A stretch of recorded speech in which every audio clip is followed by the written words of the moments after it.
ಸ್ನೇಹಿತರೆ ನಮಸ್ಕಾರ. ನಮಗೆಲ್ಲ ಸಹ ಗೊತ್ತಿದೆ, ಚಿಕ್ಕಬಳ್ಳಾಪುರ ನಗರ ದೇವಾಲಯಗಳ ಬೀಡು ಅಂತ ಸಹ ಕರಿತೀವಿ. ಯಾಕಂತ ಹೇಳಿದ್ರೆ ಚಿಕ್ಕಬಳ್ಳಾಪುರ ನಗರದಲ್ಲಿ ಸುಮಾರು ಸಾವಿರಾರು ವರ್ಷಗಳ ಭವ್ಯ ಇತಿಹಾಸ ಹೊಂದಿರತಕ್ಕಂಥ ಹಲವಾರು ದೇವಾಲಯಗಳನ್ನು ನಾವು ನೋಡಬಹುದು. ಅದೇ ರೀತಿ ಚಿಕ್ಕಬಳ್ಳಾಪುರದ ಹೊರವಲಯದಲ್ಲಿರ್ತಕ್ಕಂಥ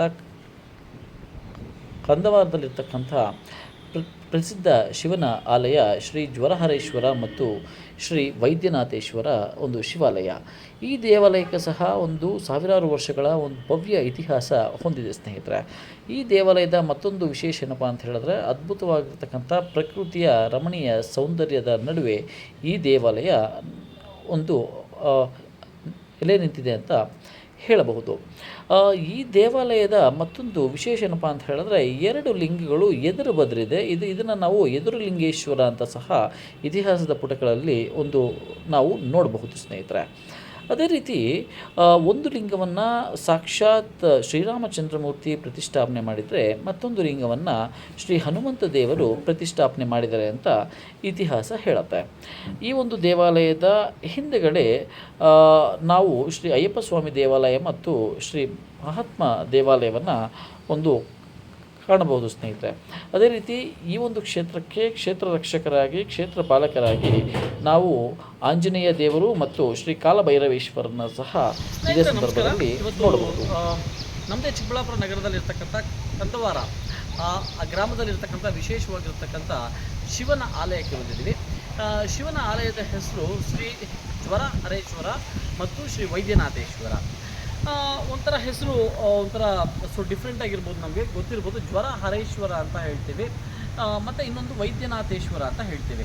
ಈ ಒಂದು ಆಲಯದ ವಿಶೇಷ ಏನಪ್ಪ ಅಂತ ಹೇಳಿದ್ರೆ, ಎದುರು ಬದುರುಗಡೆ 2 ಈಶ್ವರನ ಲಿಂಗಗಳಿವೆ.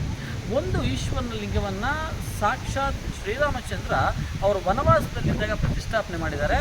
ಮತ್ತೊಂದು ಈಶ್ವರ ಲಿಂಗವನ್ನು ಸಾಕ್ಷಾತ್ ಹನುಮಂತನು ಪ್ರತಿಷ್ಠಾಪನೆ ಮಾಡಿದ್ದಾನೆ ಅಂತ ಇತಿಹಾಸ ಹೇಳುತ್ತೆ. ಬಹುಶಃ ನಾವೆಲ್ಲ ಕೂಡ ಅಷ್ಟೇ ದೇವಸ್ಥಾನ ನೋಡ್ತಾ ಇರ್ಬೋದು. ಇವೆಲ್ಲ ಕೂಡ ಅಷ್ಟೇ, ನೀವು ವಿಡಿಯೋಲ್ಲಿ ಏನು ನೋಡಿದ್ರೆ ಅವೆಲ್ಲ ಕೂಡ ಅಷ್ಟೇ ಈಗ ಕಟ್ಟಿರ್ತಕ್ಕಂಥ ಒಂದು ಕಟ್ಟಡಗಳು. ಪ್ಲಸ್ ಈ ಒಳಗಡೆ ದೇವಸ್ಥಾನ ನೀವೇನು ನೋಡ್ತಾ ಇದ್ದೀರಾ, ಆ ಒಳಗಡೆ ದೇವಸ್ಥಾನಕ್ಕೆ ಸುಮಾರು ಸಾವಿರಾರು ವರ್ಷಗಳ ಇತಿಹಾಸ ಇದೆ ಸ್ನೇಹಿತರೆ. ಇನ್ನೊಂದು ಏನಂತ ಹೇಳಿದ್ರೆ, ಇದರ ಒಂದು ಇತಿಹಾಸ ಇಷ್ಟೇ. ಶ್ರೀರಾಮಚಂದ್ರಮೂರ್ತಿ ವನವಾಸಕ್ಕೆ ಹೋಗಿರ್ತಾರೆ, ನಮಗೆಲ್ಲ ಕೂಡ ಗೊತ್ತಿದೆ. ಆ ವನವಾಸಕ್ಕೆ ಹೋಗಿದ್ದಾಗ ಶ್ರೀರಾಮಚಂದ್ರ ಮೂರ್ತಿಗೆ ಒಂದು ಅನಾರೋಗ್ಯ ಆಗುತ್ತೆ, ಅಂದರೆ ಜ್ವರ ಬರುತ್ತೆ. ಆ ಜ್ವರವನ್ನು ನಿವಾರಣೆ ಮಾಡಲಿಕ್ಕೋಸ್ಕರ ಶ್ರೀರಾಮಚಂದ್ರ ಏನು ಮಾಡ್ತಾನೆ ಅಂತ ಹೇಳಿದ್ರೆ, ಈಶ್ವರನ ಮೊರೆ ಹೋಗ್ತಾನೆ. ಈಶ್ವರನ ಮೊರೆ ಹೋದಾಗ ಸಾಕ್ಷಾತ್ ಹನುಮಂತ ಏನು ಮಾಡ್ತಾನೆ ಅಂತ ಹೇಳಿದ್ರೆ, ಈ ಒಂದು ಕ್ಷೇತ್ರದಲ್ಲಿ ಈಶ್ವರನ ಲಿಂಗವನ್ನು ಪ್ರತಿಷ್ಠಾಪನೆ ಮಾಡಬೇಕು ಅಂತ ಹೇಳ್ಬಿಟ್ಟು ಸಾಕ್ಷಾತ್ ವಾರಣಾಸಿಗೆ ಹೋಗ್ಬಿಟ್ಟು ಈ ಒಂದು ಲಿಂಗವನ್ನು ತರಲಿಕ್ಕೆ ಶ್ರೀರಾಮಚಂದ್ರ ಹನುಮಂತನಿಗೆ ಆಜ್ಞೆ ಮಾಡ್ತಾನೆ. ಆಗ ಹನುಮಂತ ಏನು ಮಾಡ್ತಾನೆ, ವಾರಣಾಸಿಗೆ ಹೋಗ್ತಾರೆ ಈಶ್ವರ ಲಿಂಗವನ್ನು ತಗೊಂಡ್ಬರ್ಲಿಕ್ಕೆ. ಇಲ್ಲಿ ಒಂದು ರೂಲ್ ಇರ್ತೇನಪ್ಪ ಅಂತ ಹೇಳಿದ್ರೆ, ವಿತಿನ್ ಮಾರ್ನಿಂಗು ಆ ಲಿಂಗವನ್ನು ತಂದು ಪ್ರತಿಷ್ಠಾಪನೆ ಮಾಡಬೇಕು ಅಂತ ಇರುತ್ತೆ. ಮಾರ್ನಿಂಗ್ ಆಗೋಷ್ಟವರೆಗೂ ಕೂಡ ಅಷ್ಟೇ ಹನುಮಂತ ಇನ್ನು ಬಂದಿರಲ್ಲ ಈ ಕ್ಷೇತ್ರಕ್ಕೆ. ಆಗ ಈ ಶ್ರೀರಾಮಚಂದ್ರ ಮೂರ್ತಿ ಏನು ಮಾಡ್ತಾನೆ ಅಂತ ಹೇಳಿದ್ರೆ, ಅಲ್ಲೇ ಇರ್ತಕ್ಕಂಥ ಮಣ್ಣಿಂದ ಒಂದು ಈಶ್ವರನ ಲಿಂಗವನ್ನು ಮಾಡಿಬಿಟ್ಟು ಇಲ್ಲೇ ಪ್ರತಿಷ್ಠಾಪನೆ ಮಾಡ್ತಾರೆ. ಅನಂತರ ಹನುಮಂತ ಬರ್ತಾರೆ. ಹನುಮಂತ ಬಂದು ಅವರ ಲಿಂಗವನ್ನು ಸಹಿತ ಸಾಕ್ಷಾತ್ ಶ್ರೀರಾಮಚಂದ್ರ ಮೂರ್ತಿ ಇಲ್ಲಿ ಪ್ರತಿಷ್ಠಾಪನೆ ಮಾಡ್ತಾರೆ. ಅದಕ್ಕೆ ಎದುರು ಬದುರು ಲಿಂಗಗಳು 2 ಲಿಂಗಗಳು ಇಲ್ಲಿದೆ ಸ್ನೇಹಿತರೆ. ಒಮ್ಮೆ ದೇವಸ್ಥಾನದ ಒಳಗಡೆ ಹೋಗಿ ವಿಸಿಟ್ ಮಾಡ್ಕೊಂಡು ಬನ್ನಿ. ಜ್ವರಹರೇಶ್ವರ ಮತ್ತು ವೈದ್ಯನಾಥೇಶ್ವರ ಲಿಂಗಗಳು ಹೇಗಿದೆ ಅಂತ ಒಮ್ಮೆ ದೇವಸ್ಥಾನದ ಒಳಗಡೆ ಹೋಗ್ಬಿಟ್ಟು ವಿಸಿಟ್ ಮಾಡ್ಕೊಂಬೋಣ.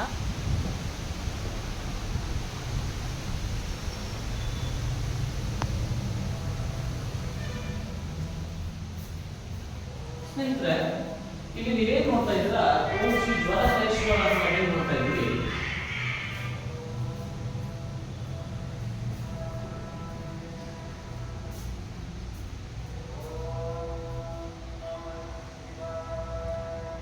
ಈಗ ನೀವು ನೋಡ್ತಾ ಇರ್ತಕ್ಕಂಥ ಒಂದು ಈಶ್ವರನ ಲಿಂಗ ಶ್ರೀ ಜ್ವರಹರೇಶ್ವರ ಅಂತಕ್ಕಂಥದ್ದು. ಈ ಲಿಂಗವನ್ನು ಸಾಕ್ಷಾತ್ ಹನುಮಂತ ದೇವರು ಬಂದ್ಬಿಟ್ಟು ಶ್ರೀ ಕಾಶಿ ವಿಶ್ವನಾಥನ ಕ್ಷೇತ್ರದಿಂದ ತಂದು ಪ್ರತಿಷ್ಠಾಪನೆ ಮಾಡಿರ್ತಕ್ಕಂಥ ಲಿಂಗ ಅಂತ ಇತಿಹಾಸ ಹೇಳುತ್ತೆ. ಅದೇ ರೀತಿ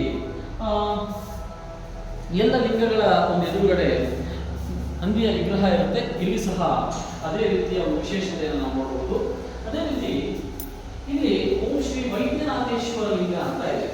ವೈದ್ಯನಾಥೇಶ್ವರ ಲಿಂಗವನ್ನು ಈ ಲಿಂಗವನ್ನ ಸಾಕ್ಷಾತ್ ಶ್ರೀರಾಮಚಂದ್ರ ಮೂರ್ತಿಯೇ ಒಂದು ಮಣ್ಣಿಂದ ಮಾಡಿಬಿಟ್ಟು ಪ್ರತಿಷ್ಠಾಪನೆ ಮಾಡಿದ್ದಾರೆ ಅಂತ ಇತಿಹಾಸ ಹೇಳುತ್ತೆ ಸ್ನೇಹಿತರೆ. ಬಹುಶಃ ನಾವೆಲ್ಲ ಕೂಡ ಅಷ್ಟೇ, ನಾವೆಲ್ಲಿ ಇಂತಹ ಒಂದು ವೈವಿಧ್ಯಮಯವಾಗಿರ್ತಕ್ಕಂಥ ವಿಶೇಷವಾಗಿರ್ತಕ್ಕಂಥ ಒಂದು ನಿದರ್ಶನವನ್ನು ನೋಡಲಿಕ್ಕೆ ತುಂಬ ಅಪರೂಪ ಅಂತ ಹೇಳ್ಬೋದು. ಎರಡು ಲಿಂಗಗಳು ಎದುರು ಬದುರು ಇರ್ತಕ್ಕಂಥದ್ದು ಬಹುಶಃ ಇತಿಹಾಸದಲ್ಲೇ ಮೊಟ್ಟ ಮೊದಲು ಅಂತ ಹೇಳ್ಬೋದು ಸ್ನೇಹಿತರೆ. ಅದೇ ರೀತಿ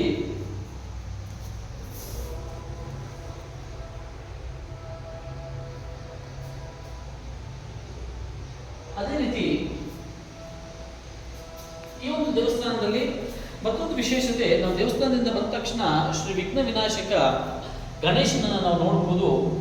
ಬಹುಶಃ ಗಣೇಶನ ಮೂರ್ತಿ ಯಾವುದೇ ವಿಘ್ನಗಳು ಬಂದರೂ ಸಹ ನಿವಾರಣೆ ಆಗಲಿ ಅಂತ ಗಣೇಶನ ಮೂರ್ತಿ ಪ್ರತಿಷ್ಠಾಪನೆ ಮಾಡಿರಬಹುದು ಸ್ನೇಹಿತರೆ.